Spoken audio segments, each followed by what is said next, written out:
এর মধ্যে ওই ব্যাকটেরিয়াগুলো, ওই জীবাণু নয়, ওই প্যারাসাইট, তাদেরও জীবন আছে। তারা আমাদের শরীরের তেলগুলো খেয়ে নিচ্ছে। আপনি যে ময়লা দেখেন, সেই ময়লা আমরা প্রতিদিন না হলেও শুধু নিঃশ্বাসের মাধ্যমে কয়েক লক্ষ জীবাণুকে মেরে ফেলি। আমাদের এই যে গরম নিঃশ্বাসের মাধ্যমে তারা খেতে যায় আপনার পেটের মধ্যে।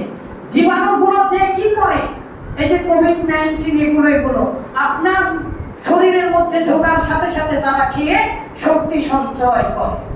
গোটা পৃথিবী সকল প্রাণীর ওই খাবার প্রয়োজন হয়। আল্লাহ তাআলা সবাইকে খাওয়ান, কিন্তু আপনার খাওয়াতে এত বাধা কেন? আপনি পান না কেন? আল্লাহর উপরে পুরোপুরি ভরসা নেই, আপনার সন্তুষ্টি নেই।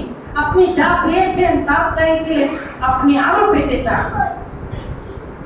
বেশি পেতে চাওয়া দোষের নয়, কিন্তু পেতে যে পাওয়ার জন্য যে পন্থাগুলো অবলম্বন করেন হয়তো বা সেটা অসম্ভব। সম্মানিত দিনী ভাই, আসুন মহান আল্লাহ তাআলা কিভাবে বললেন। এই যে এত কোরআন হাদিস বলছি, এত খাবারের ব্যবস্থা করেছেন, তাহলে কি আমরা চেষ্টা করব না? তিমি মাছকে এত খাওয়াচ্ছে গোটা পৃথিবীর একজন। আর সবচেয়ে আশ্চর্য বিষয় লাগে ইকোসিস্টেমের, যে একজন আরেকজনকে খেয়ে বেঁচে থাকে। পৃথিবীর সবাই সব জীবনকে খেয়ে বেঁচে থাকে। একজন জীবন তখনই বেঁচে থাকা সম্ভব যখন আরেকটা জীবন খাবে। এই যে ডক্টর জাকির নায়েকের বক্তৃতাগুলো শোনেন না, গাছপালা যারা খায়, ভেজিটেরিয়ান, তারা এগুলো মাছ মাংস খায় না, তাদের নাকি জীবন আছে। তো আমাদের বাঙালি একজন বিজ্ঞানী জগদীশ চন্দ্র বসু প্রমাণ করেছে গাছেরও জীবন আছে। বিজ্ঞানী নিউটন বিশ্বাস করতেন না গাছের জীবন আছে। যে আপেল থেকে বিজ্ঞানী নিউটন এত বড় বিজ্ঞানী হয়েছে, আপেল পড়া থেকে বিজ্ঞানী নিউটন মহাকর্ষ আবিষ্কার, মাধ্যাকর্ষণ শক্তি আবিষ্কার করেছে না বিজ্ঞানী নিউটন। সেই গাছের যে জীবন আছে, নিউটন সেটা বিশ্বাস করত না। আমাদের বাঙালি বিজ্ঞানী প্রমাণ করে দেখিয়েছে। তাহলে ঘাস পাতা যাই খান, তাদেরও জীবন আছে। সম্মানিত দিনী ভাই, আবার ওই গাছপালাদেরও খেতে হয়। ওই যে ডাবের গাছ, ওখানে গতকালকের আগের দিন যে জিজ্ঞাসা করলাম কোনো একটা কারণে, যে ডাবের মধ্যে পানি কিভাবে আসে। আসলে ডাবের মধ্যে পানি অযথা যায় না, ওই গাছকে সালোক সংশ্লেষণের মাধ্যমে খেতে হয়। ফটোসিনথেসিস, গাছের শিকড় থেকে, মাটি থেকে সে খাবার গ্রহণ করে।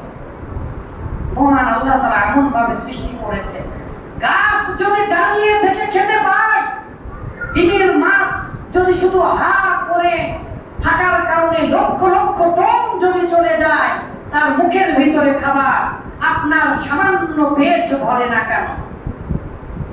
যথাযথ ভরসা আপনার নেই। মহান আল্লাহ তাআলা রাসূল সাল্লাল্লাহু আলাইহি ওয়াসাল্লাম তাই বললেন, তাকুদু, সকালবেলা বের হয়, হিমাসান, খালি পেটে যখন বের হয়, ওয়া রূহু বিতানা, সে পেট ভরে চলে আসে। আব্দুল্লাহ ইবনে ওমর, এই ওমর রাদিয়াল্লাহু তাআলা আনহু যার হাদিস বর্ণনা করছি, তারই ছেলে বলছে, কুন ফিদ দুনিয়া কান্নাকা গরীবুন ওয়া হুয়া আবিরু সাবিলি। বাবায়ে বললেন, আল্লাহ রাসূলের হাদিস এভাবে, যে অবশ্যই যদি তোমরা আল্লাহ তাআলার উপরে ভরসা রাখো, যথাযথভাবে ভরসা রাখো, অবশ্যই আল্লাহ তাআলা তোমাদেরকে অবশ্যই খেতে দিবেনই দিবেন। তাতে কোনো সন্দেহ নেই, আল্লাহ তাআলা অবশ্যই খেতে দিবেন। আহলুস সুফফার সাহাবীরা কিভাবে খেতে পেয়েছে। একদিন মসজিদে নববীতে সারা রাত্রির জন্য আছি আর নিয়ত করেছি যে আহলুস সুফফা আবু হুরায়রা রাদিয়াল্লাহু তাআলা আনহু যদি খেতে পান, আমি এই মসজিদে নববীর মধ্যে থেকে অবশ্যই খেতে পাবো। রাত 12টা পার হয়ে গিয়েছে, খাবার আসতেছিল না, পড়া ছাড়ছি না। আলহামদুলিল্লাহ পড়তেই আছি। হঠাৎ করে একজনকে যেন এসে সম্ভবত পাকিস্তানি অথবা ভারতের একজন ভাই এসে বলছে আপনার জন্য খাবার রেখেছি, চিনি না জানি না, আল্লাহর কসম দু একজন ভাই ছাড়া এটা কেউ জানে না। বিশ্বাস করে পড়ছি, সারা রাত্রি ধরে নিয়োগ করে গিয়েছি ভার্সিটি থেকে যে সারা রাত থাকবো। যেই জায়গা আবু হুরায়রা রাদিয়াল্লাহু তাআলা আনহু লেখাপড়া করার মাধ্যমে যদি খেতে পাই, আমিও পাবো। আলহামদুলিল্লাহ, খাবার তো খেলাম, হয় অনেক দামি বিরিয়ানি, ভিতরে তো খাওয়া যায় না। পরে যখন বললো বের হয়ে আসলাম, জুতার বাক্সর মধ্যে খাবারটা রেখেছে, ওখান থেকে নিলাম, আলহামদুলিল্লাহ খেয়ে নিলাম। যে আবার পড়তে বসলাম, শেষ রাতের আগের রাতে ওই পুলিশরা খালি তাড়িয়ে দেয় বিভিন্ন জায়গা থেকে। ওই আর জায়গায় যে যখন বসলাম, সেই সময় একজন মানুষের তাহাজ্জুদ নামাজ পড়তে আসছে, তো কি যেন করতে তার টাকা পড়ে গেল। বললাম যে ভাই এদিকে আসেন, টাকা নেন। তখন সে আবার এত খুশি হয়েছে, ওই টাকা নেবে না, বলছে এটা হাদিয়া। তাহলে দেখেন, খাবারও পেলাম, টাকাও পেলাম, আলহামদুলিল্লাহ আলহামদুলিল্লাহ। সম্মানিত দিনী ভাই, আল্লাহ তাআলা আপনাকে অবশ্যই খাবারের ব্যবস্থা করে দিবেন, শুধু আপনার চেষ্টা করতে হবে আর আল্লাহর উপরে বিশ্বাস রাখতে হবে।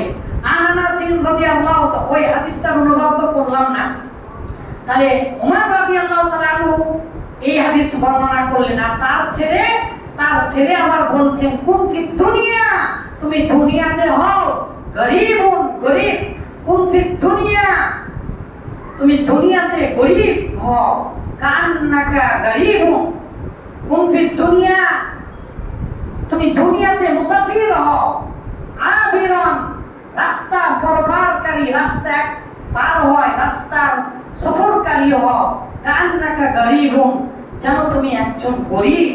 পৃথিবীতে এমন ভাবে চলতে ফিরতে হবে যাতে আপনার হাতে কিছু না থাকে, গরীব নিঃস্ব। রাসূলুল্লাহ সাল্লাল্লাহু আলাইহি ওয়াসাল্লাম একদিন কাহিনী, একজন সাহাবী বললেন, ইয়া রাসূলুল্লাহ, হে আল্লাহর রাসূল, আলিকুহা ওয়া তাওয়াক্কালু আও উতলিকুহা ওয়া আতাওয়াক্কালু। হে রাসূলুল্লাহ সাল্লাল্লাহু আলাইহি ওয়াসাল্লাম, এই যে আমি উট যে বাঁধছি, উট খুতবার শুরুতে বলেছিলাম, সকল বিষয়ে তো আল্লাহর উপরে ভরসা করতেই হবে। এমনকি গরু, ছাগল, দুম্বা, উট যে চড়াবেন, খুঁটা যে পুঁতবেন অথবা বেঁধে রাখবেন, সেই সময়ও আপনাকে ভরসা করতে হবে আল্লাহর উপরে। তো একজন সাহাবী বললেন, ইয়া রাসূলুল্লাহ, আমি যে এই উট বাঁধছি, এটাকে আমি বেঁধে আল্লাহর উপরে ভরসা করব, নাকি আমি এই উটটাকে ছেড়ে দিয়ে আল্লাহর উপরে ভরসা করব? এই কথা ওই সাহাবী বললেন। রাসূলুল্লাহ সাল্লাল্লাহু আলাইহি ওয়াসাল্লাম বললেন, আলিকহা, তাকে আগে বেঁধে রাখো, ওয়া তাওয়াক্কাল, তারপরে তুমি ভরসা করো। ছেড়ে দিয়ে করলে হবে না, আপনার সাধ্যমতো প্রচেষ্টা আপনাকে চালিয়ে যেতে হবে রিজিকের জন্য। আর যদি না করেন তাহলে হবে না। কারণ কি, এত রিজিক থাকার পরেও কেন সংকীর্ণ করে দিয়েছে। এখন তো মাংস বানানো যায়, কৃত্রিম উপায়ে সবকিছু বানানো যায়, তারপরেও কেন দিয়েছে আপনার রিজিক বা আমাদের সবকিছু জিনিসের দাম এত বাড়ছে কেন?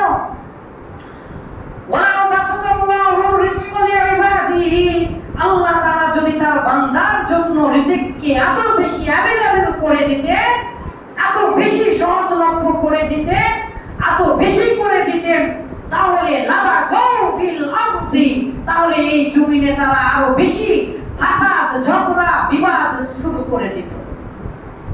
বলেন সুবহানাল্লাহ, আল্লাহ তাআলার কথা। এটাও বলেছি উদ্ধার শুরুর দিকে, যে রিজিক যদি অ্যাভেলেবল করে দিত, এমনিতে যদি পায় আর সেটা যদি খেয়ে নেয়, তাহলে এর মূল্য থাকবে না।